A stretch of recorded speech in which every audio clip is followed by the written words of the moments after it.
themselves this constitution that gave them all sovereign power. This is why they have to come and ask, can you please donate some of your power so I could lead you to prosperity, to respecting human life, to respecting the rule of law.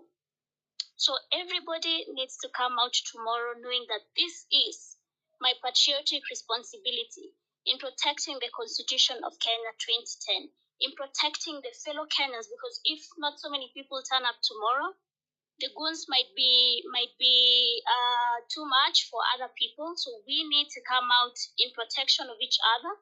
Previously, we have been able to deal with goons because of the numbers that we have had.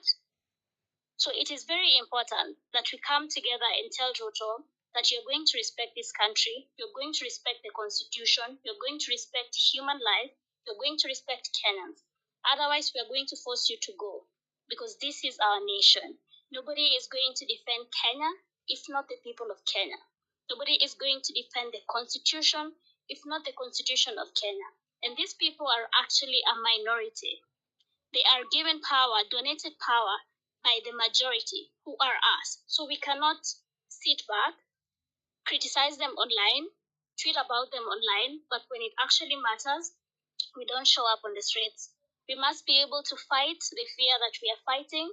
I remember Ngugi has written in his book that great fear breeds misery in the land. If given a chance, this man is going to breed so much misery in this country that we will forget what Kenya looked like. I cannot believe that today mothers of victims were disrupted by goons when they're doing their presser at the Kenya Human Rights Commission today. This is not something we want to see. We cannot allow a repeat of a dictatorship of Moi that happened. We cannot allow a disregard for the constitution because then Moi had all the sovereign power. Right now, it is the people that have all the sovereign power. There is a clear difference that that seems to be lost on the current crop of leadership, on the current crop of the executive, and even the judiciary. I think we, the people, need to assert our sovereignty in a way that can never be questioned, in a way that we are forcing that they implement the constitution. And we need to mean business this time. We need to be very serious because we cannot continue losing life. We cannot continue facing abductions. My own family is now faced with threats. Policemen went to my mother's house. They're charging her of ridiculous things. My brother was hit by a panga. They are now coming at even people who are our safe places. They are coming at people who are dear to us to try and stop us from fighting for a better country, to try and stop us from telling them the truth that they are destroying our country, and we will not be intimidated. We are not going to stop. We will not stop defending the constitution, the rule of law, the sovereignty of the Kenyan people, and the sanctity that is our country. A lot of people have gone through this path. A lot of people have fought. This morning I was reading about Elijah Musinde, who fought all his life, not only the colonial government, but also the neo-colonial government of Moi. He spent 12 years in prison, fighting against cultural imperialism, against foreign domination of our country. Today, Banaruto cannot be dominating us, cannot be killing us, cannot be stealing from us, cannot be disregarding and disrespecting us, and we just call him out on social media. I think tomorrow, it needs to be a day that we are asserting our sovereignty, that we are reclaiming our soul, as Senator Omtata had said. And we need to figure out a way that we bring all of us progressive forces together. I agree with you, Professor Kivuda, that we need to organize and consolidate, because these other retrogressive forces, they are also organizing and consolidating. And unless we are organized, we are not going to be able to uproot this system that has been organizing for decades to keep us oppressed, subjugated, exploited. We need to be able to come together in a way that is long-term, in a way that's systemic, in a way that actually births a new republic. We are tired. We are tired. Before we started doing the Saba Sabas in 2018, of course, following from the Young Turks in 1990, it was because of the oppression that we were living through. These extrajudicial killings that we see today, that Boniface Mwangi would be shot on the street selling masks, were lived realities to us 10 years ago.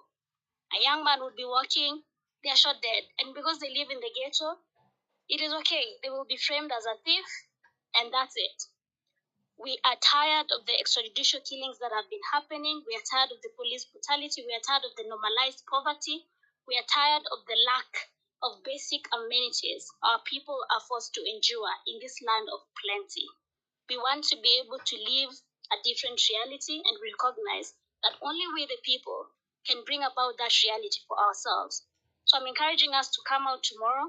I will be on the streets myself. I'll be at Fixing the Nation in the morning. And immediately after that show, I'm going to the street because it is Saba Saba. It is a day to reclaim our country, to reclaim our power, and hopefully a process that has begun for us to birth a new republic. I jailed. Thank you so much, Mamka. And let us lose our fear, guys. This is our country. Kenya is home. Mam, thank you. Thank you so much, Wanjea. That was so inspiring and exciting, actually, to think that the task ahead of us is one that we are very capable of accomplishing. So there are a few people online who have been speakers who have been waiting for a while, and I would like to thank you for your patience. Let's start with you, Economist Muraya Gishuhi, if you're here. And in the meantime, if any of you are there and you're ready with your comments, just raise your hand so I know who is prepared to speak. But Economist Muraya, if you're there.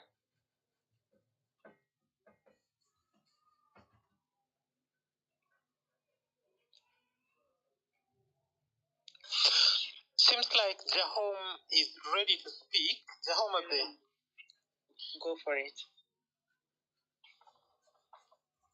Thank you so much, the handler of Bosia Senate. I think Ukio Mtata with the host.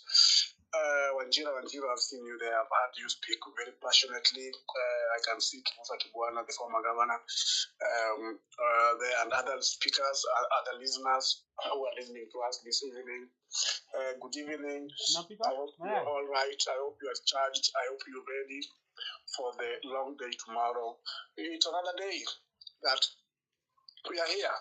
We don't like to go to the streets, but we are here. We have to do it because it's what it is. It's very unfortunate that we have to do it. It's very unfortunate that it's the language the government understands. The government of the day has decided that this is the language they understand. This is the book we have to read, and this is the exam that we have to sit for.